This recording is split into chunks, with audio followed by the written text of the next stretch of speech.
రవిచంద్ నమస్తే గారు అండి. నమస్తే ముందుగా నమస్తే మీకు అండి. ప్యానెల్ ఉన్న కో కి నమస్కారాలండి. అంటే ఒక అవేర్నెస్ లేకుండా కూడా ఇప్పుడున్నటువంటి ఇన్ఫ్లుయెన్సర్స్ వాళ్ళంతా కూడా పాన్ ఇండియా లెవెల్లో ఉన్నటువంటి స్టార్స్ బిహేవ్ చేస్తున్నారు. ఒక్కొక్క వీడియోకు అంటే విష్ణుప్రియ గారు చెప్పింది ఏంటంటే 90,000 నాకు ఇచ్చారంటూ కూడా చెప్పడం జరిగింది. అంటే ఇది స్టార్ని బట్టి మారుతూ ఉంటుంది. ఆ తర్వాత వచ్చే పరిణామాలు వీరికి తెలియదా? ఎలాంటి శిక్షలు ఉంటాయి వీళ్ళకి? ఒకవేళ భారీ జరిమానాలేవో కట్టి బయటకు వచ్చేసినటువంటి పరిస్థితి, ఇదొక లెసన్గా వాళ్ళకి ఉండబోతుందా? మీరేం చెప్తారు?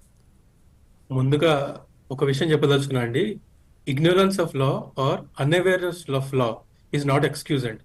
ఇప్పుడు చాలా మంది నేను కొన్ని వీడియోస్ సోషల్ మీడియాలో చూస్తున్నాను. ఈ ఇన్ఫ్లుయెన్సర్స్ వీడియోస్ రిలీజ్ చేస్తున్నారు. నేను తెలియక చేశాను, నాకు తెలియదు, ఇతని తర్వాత మానేశాను, లేదా నా కాంట్రాక్ట్ ఎక్స్పైర్ అయిపోయింది, నేను 2015లో చేశాను, 16లో చేశాను అని చెప్పేసి రకరకాల వీడియోస్ రిలీజ్ చేస్తున్నారు. ఉమ్, ఫస్ట్ ఆఫ్ ఆల్ వాళ్ళ వీడియోస్ ప్రకారం పెట్టుకుని వాళ్ళు డైరెక్ట్ గా, ఇందాక మన కో ప్యానలిస్ట్ చెప్పినట్టు, వాళ్ళు డైరెక్ట్ గా బుక్ చేసుకుని వాళ్ళకి చార్జ్ షీట్ ఫైల్ చేసి వాళ్ళని ఇంప్రిజన్మెంట్ ఫైన్ ఇంపోజ్ చేయాలి. ఎందుకంటే వాళ్ళ వీడియోలో వాళ్ళు themselves they are admitting that they have committed some wrong thing.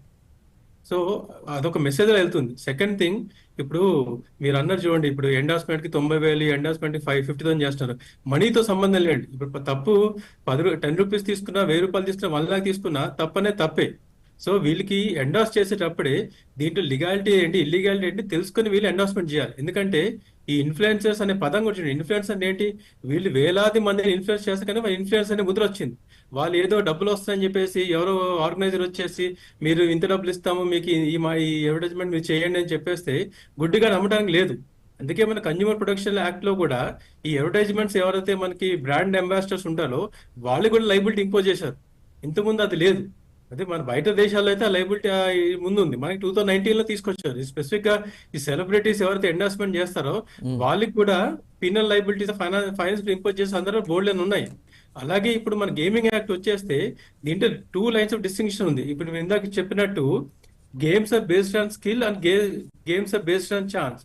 ఇప్పుడు ఈ పిఆర్ఓస్ కొన్ని స్టేట్మెంట్ ఇస్తున్నారు సేయింగ్ దట్ ఎవరైతే మా హీరోస్ ఎండర్స్ చేశారో these are based on games of skills అని. కానీ మా జనాల్లోకి వచ్చినప్పుడు వాళ్ళకి ఈ గేమ్స్ ఆఫ్ స్కిల్ అని ఏంటి అంటే ఏంటి, ఈ గేమ్స్ ఆఫ్ ఛాన్స్ అంటే ఏంటి, వాళ్ళకి ఆ డిఫరెన్షియేట్ తెలియదు. వాళ్ళు ఏదో యాప్ డౌన్లోడ్ చేస్తున్నారు, డబ్బులు పెట్టండి మీకు తిరిగి వస్తుందని చెప్పినప్పటికే వాళ్ళకి ఈ డిఫరెన్స్ తెలియక చాలా మంది ఇదైపోతుంది. ఈ ఇన్ఫ్లుయెన్సెస్ కూడా వాళ్ళు కొంచెం legal knowledge, at least basic knowledge, నేను లీగల్ నాలెడ్జ్ అనట్లేదు, బేసిక్ నాలెడ్జ్ కూడా తెలుసుకోవాలి. ఏంటంటే దీని వల్ల ఎవరు వాడుతున్నారో, వాళ్ళకి ఎంతవరకు నష్టం వస్తుందో అది కనీసం ఇంగిత జ్ఞానం నుండి వాళ్ళు ఇట్లాంటి ఇన్ఫ్లుయెన్స్ చేయాలి. లేదంటే ఇట్లాంటి ఇన్సిడెంట్స్ చాలా వస్తాయి. ఇంకా ముందుగా మనకి చాలా మంది, ఇప్పుడు కొంతమంది మియాపూర్ లో కానీ కొంత పంజాగుట్టలో కొంతమంది కంప్లైంట్ ఇస్తారు. ఇంకా ఇది ఇది ఓన్లీ స్టార్టింగ్. ఇంకా బోల్డ్ మంది దీని సఫరర్స్, వాళ్ళందరూ రకరకాలుగా స్టేషన్లో వెళ్ళి కంప్లైంట్ ఇవ్వాల్సింది కోరుతుంది. ఎందుకంటే ఒకరు కాదు, ఇండియా మొత్తం, మన దేశం తెలుగు రాష్ట్రాలే కాకుండా ఎక్కడెక్కడ మనకి ఈ వీడియోస్ ప్రచారం అయ్యో బోల్డ్ మంది సఫరర్స్ ఉంటారు. వాళ్ళు ఇంకా ముందుకు రాలేదు. సో అంటే వీళ్ళందరూ ముందుకు పెట్టి కొంతమందే బయటకు వచ్చారు, ఇంకా చాలా మంది ఇంకా ముందుకు ఉన్నారంట. రావాలి. ఎందుకంటే ఇది ఒక ఎడ్యుకేషన్ లో తీసుకెళ్లాలండి. ఇది ఒక చిన్న ఇష్యూ కాదు. ఉమ్, నేను ఎందుకంటానంటే ఇప్పుడు మీరు ఇంప్రిజ్మెంట్ సెక్షన్స్ ఇది ఇది ఒక ఆర్గ్యుమెంట్. కానీ ఇంకో ఆర్గ్యుమెంట్ చూస్తే గేమ్స్ స్కిల్ ఎంతమంది వచ్చారు అది పోలీస్ ఇన్వెస్టిగేషన్ తెలుస్తుంది. వాళ్ళు ఏదో స్టేట్మెంట్ ఇచ్చారు, లేకపోతే ప్రెస్ రిలీజ్ ఇచ్చారు, మేము దీన్ని వాళ్ళ కాంట్రాక్ట్స్ చూడాలి, వాళ్ళ అడ్వర్టైజ్మెంట్స్ చూడాలి, ఉమ్. వాళ్ళ గేమ్